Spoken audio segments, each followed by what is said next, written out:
Socrates Mahfuz, বোতল মাহফুজ, সান্ডা মাহফুজ কিংবা চাঁদাবাজ মাহফুজ যে নামেই তাকে ডাকেন না কেন, কুফা যেন তার কিছুতেই ছাড়ছে না, সাথে পায়ে পায়ে হাঁটছেই। কদিন আগে নিউ ইয়র্কে গিয়ে ডিম খেলেন, ব্যাপক বেইজ্জতির মুখে কোনো মতে দৌড়ে সভাস্থলে ঢুকে রক্ষা পেলেন, কিন্তু ভেতরে গিয়েও শান্তি পাননি। ভেতরে গিয়ে আবার বিএনপির তোপের মুখে পড়েছে, বাইরে আওয়ামী লীগ, ভেতরে বিএনপি।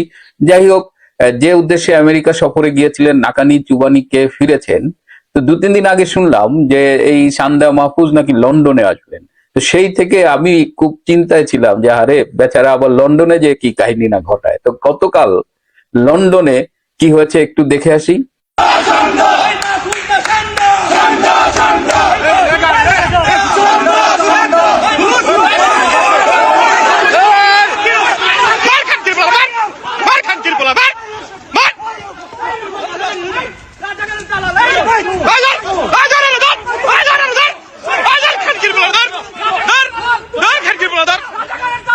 গত লন্ডনে যে বিষয়টা হলো যে লন্ডনের যে বাংলাদেশি দূতাবাসের কর্মকর্তারা আছেন তারা কিন্তু মাহফুজকে খুব কঠোরভাবে আগলে রেখেছেন বলা যায়। মাহফুজের গায়ে যেন ফুলের টোকাটাও না পড়ে সেই ধরনের নিশ্চিত নিরাপত্তা ব্যবস্থা করেছেন, এবং সভাস্থলে যথেষ্ট পুলিশ ছিল। কিন্তু আওয়ামী লীগের সমর্থক বা শেখ হাসিনার যারা সৈনিক লন্ডনে রয়েছেন তারা অনেকটা নাছোড় বান্দা, তারা সেখানেও গিয়েছেন বাগদাদিতে।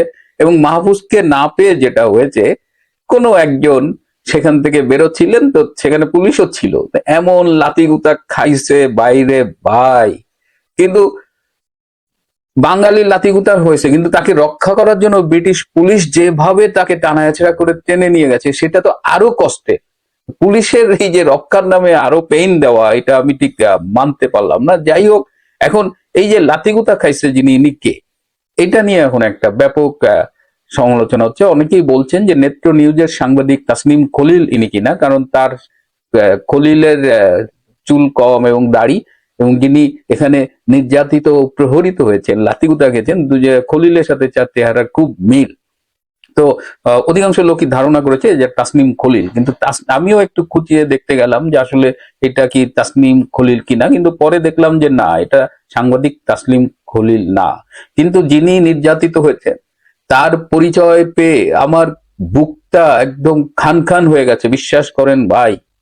এই ভদ্রলোক একজন ডাক্তার, তার ফেসবুক প্রোফাইলে তিনি লিখেছেন এনসিপি, তার মানে আমি ধরে নিচ্ছি তিনি এনসিপির সমর্থক, অনুসারী কিংবা নেতাও হতে পারেন, কারণ এনসিপির আবার এই গ্লোবাল অ্যালায়েন্স আছে, প্রবাসীদের নিয়েও তাদের একটা সাংগঠনিক ব্যাপার স্যাপার আছে। তো সেইটার আমি জানি না নেতা কিনা, কিন্তু ছেলেটা ঢাকা মেডিকেল কলেজের প্রাক্তন ছাত্র। এইখানেই আমার একদম মানে আমি চোখের পানি ধরে রাখতে পারিনি, আপনারা বিশ্বাস করেন। আমি যদিও এখন হাসতেছি, কিন্তু আমার ভেতরটা দেখলে আপনারা বুঝতে পারতেন যে কি পরিমাণ কষ্ট আমি পেয়েছি।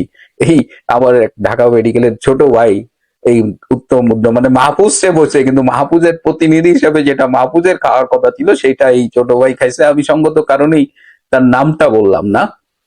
তো এই হলো এবারে মাহফুজ রিলেটেড আপডেট। আরেকটা ছোট্ট ঘটনা ঘটেছে, আপনারা নিশ্চয়ই এই সময়ের খুব আলোচিত মুক্তিযোদ্ধা অ্যাডভোকেট ফজলুর রহমানের কথা মনে রাখছেন, যিনি বিএনপির নেতা হিসেবে এই মুহূর্তে তিনি 3 মাসের জন্য বিএনপির সদস্য পদ থেকে শুরু করে সবকিছু থেকে তাকে বিচ্ছিন্ন করা হয়েছে সাংগঠনিক নির্দেশে। এমনি তিনি বিএনপির চেয়ারপারসন বেগম খালেদা জিয়ার উপদেষ্টা, কিন্তু এখন আর তিনি না সদস্য না উপদেষ্টা, কোনো কিছুতেই নাই। 3 মাসের জন্য সবকিছু থেকে তাকে মুক্তি দেওয়া হয়েছে।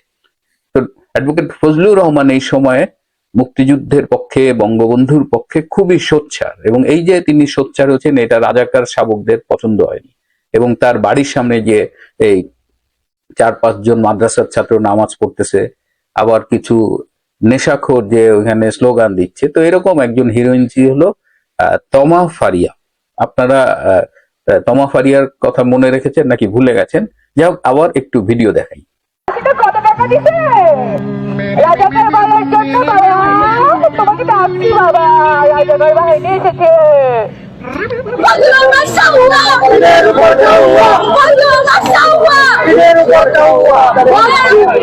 চিনতে পেরেছেন নিশ্চয়ই, এই তমা ফারিয়া গতকাল আরো 2 জন পুরুষ সহযোদ্ধা সহ গ্রেপ্তার হয়েছেন।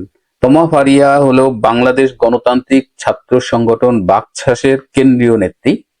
তার সাথে বৈষম্য বিরোধী ছাত্র আন্দোলনের এয়ারপোর্ট থানার সদস্য সচিব নোমান রেজা এবং যুগ্ম সদস্য সচিব তানজিল, এই তিনজন উত্তরার এক বাসায় গিয়ে চাঁদাবাজি করে 5,50,000 টাকা নিয়েছিলেন।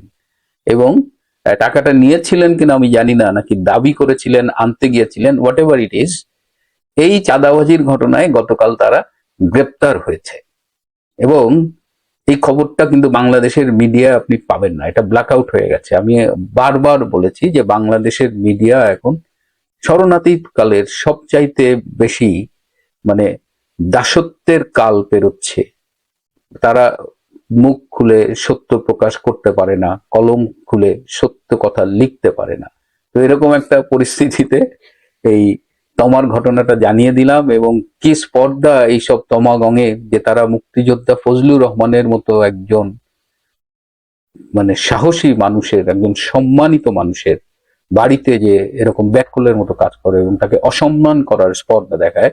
আমি ফজলুর রহমানের সাথে রাজনৈতিকভাবে দ্বিমত পোষণ করতেই পারি, কিন্তু তাতে তো মুক্তিযোদ্ধা ফজলুর রহমানের ভূমিকা খাটো হয়ে যায় না বা অস্বীকার করা যায় না।